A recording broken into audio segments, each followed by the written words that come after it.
হত্যার দায় নিয়ে জাতির কাছে প্রকাশ্য ক্ষমা চাইতে হবে।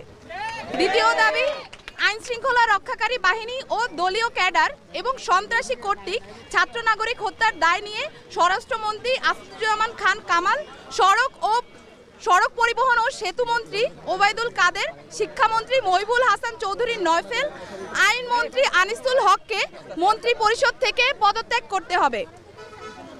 ইন্টারনেট শাটডাউন করে দেশে ডিজিটাল ক্র্যাকডাউন করায় তথ্য প্রতিমন্ত্রী জুনায়েদ আহমেদ পলককে পদত্যাগ করতে হবে।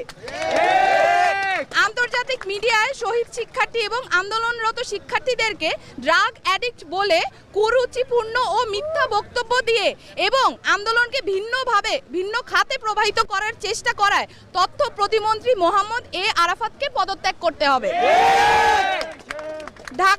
দাবি নাম্বার 3, ঢাকা সহ যত জায়গায় ছাত্র নাগরিক শহীদ হয়েছে সেখানকার